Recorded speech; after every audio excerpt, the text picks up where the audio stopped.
आज आप देखेंगे वन डाट वाले अस्तर ब्लाउज की कटिंग कैसे करते हैं। मैं आपको बता रही हूँ एकदम सिंपल तरीके से। तो ये अस्तर है और ये मेन फैब्रिक है। अस्तर को मैंने धो के लिया है। सबसे पहले नीचे मैंने 1.25 इंच का पट्टी छोड़ दी है। उसके बाद लंबाई में मैंने 1.5 इंच प्लस लिया है। जितनी भी आपकी लंबाई हो से 1.5 इंच प्लस लेकर के शोल्डर की मार्किंग करेंगे।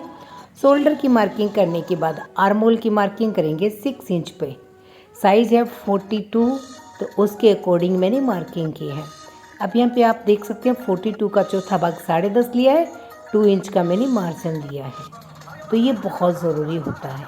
1.25 इंच की मैंने यहाँ पे गोलाई लगाई है। तो आर्म होल की गोलाई के लिए 1.25 इंच पे पॉइंट लगाइए और इस तरह से गोलाई लगा दीजिए। तो ये हमारी आर्म होल की गोलाई भी हो गई है। अब कमर का मेजरमेंट लेंगे। कमर का चौथा भाग प्लस 1 इंच। कमर है 34, 8.5 प्लस 1 9.5 इंच पे, फिर 2 इंच का मार्जिन लगा दिया है। अब बैक साइड की डार्ट के लिए पॉइंट लगा देंगे। तो यहाँ पे मैंने बैक साइड की डार्ट के लिए पॉइंट लगाया। डार्ट हमारी 1 इंच की चौड़ी होगी। तो डार्ट की लंबाई मैंने 5 इंच रखी है, चौड़ाई मैंने 1 इंच रखी है। अब इस तरह से हम फिटिंग लाइन और मार्जिन की लाइन को मिला देते हैं। तो ये हो गया हमारा बैक पार्ट्स। अब आप नेक को जो जितना शोल्डर आप रखना चाहते हैं उतना रखिए। मैं 2.5 इंच के शोल्डर चाहूँगी तो मैंने 3 इंच पे पॉइंट लगाया और गले की लंबाई मैंने 9 से 10 इंच कर रखी है। गले की चौड़ाई मैंने 3 इंच रखी है और उसके अकॉर्डिंग इस तरह से मैं गले की मार्किंग कर लेती हूँ। अब इस बैक पार्ट्स को हम कटिंग कर लेंगे। तो गले का जो शेप है वो आप अपनी पसंद के अकॉर्डिंग रख सकते हैं। उसके बाद बैक पार्ट्स को कटिंग कर लीजिए।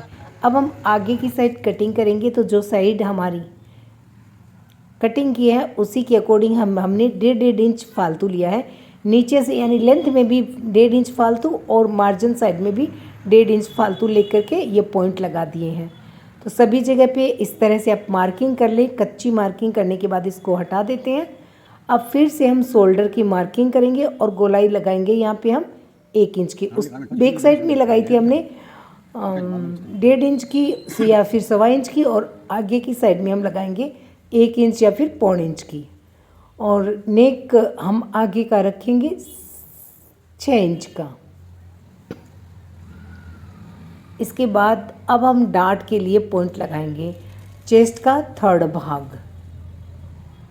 इसके बाद आपको इस तरह से हल्की सी गोलाई लगाते हुए ये पॉइंट ड्रॉ कर लेना है। अब यहाँ से हम लेंगे चेस्ट का 10वां भाग और हमारी टक्स पॉइंट होगी इस साइज़ के लिए 10 इंच पर। तो यहाँ पे 10 इंच पे मैं ऊपर से पॉइंट लगा देती हूँ। तो ये होगी हमारी मेन डार्ट। तो हम 1 ही डार्ट का ये ब्लाउज़ बना रहे हैं। तो यहाँ से हम 1.5 इंच पे एक पॉइंट लगाएंगे और इस डार्ट के दोनों साइड पे 1.5 इंच की पॉइंट लगा देंगे। तो ये हमारी हो गई 3 इंच की डार्ट। डार्ट को सेंटर पॉइंट में मिला देंगे। तो ये हो गया 1 डार्ट का ब्लाउज। अब हमें इसमें नीचे से सिम का एक्स्ट्रा लेना है। तो आधा इंच सिम का लेते हुए मैंने इसकी पॉइंट लगा दी है। तो अब ये हो गई हमारी कटिंग की लाइन। नेक लाइन से शोल्डर लाइन और उसके बाद मार्जिन लाइन से डार्ट वाली लाइन को कटिंग कर देंगे। तो डार्ट है हमारी 3 इंच की। तो नीचे जो क्रॉस पट्टी है वो हम 3 इंच छोटी कर लेंगे। तो 3 इंच कम कर दिया मैंने क्रॉस पट्टी को। तो ये हमारी क्रॉस पट्टी हो गई है और ये हमारा ऊपर का पार्ट कटिंग हो गया है।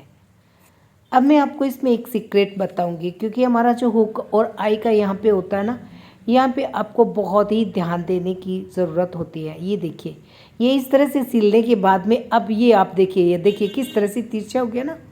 तो इसको आपको एकदम सीधा करना है, स्ट्रेट रहना चाहिए, तभी आपके ब्लाउज़ की फिटिंग बढ़िया आएंगे।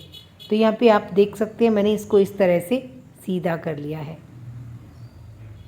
तो ये बहुत ज़रूरी होती है।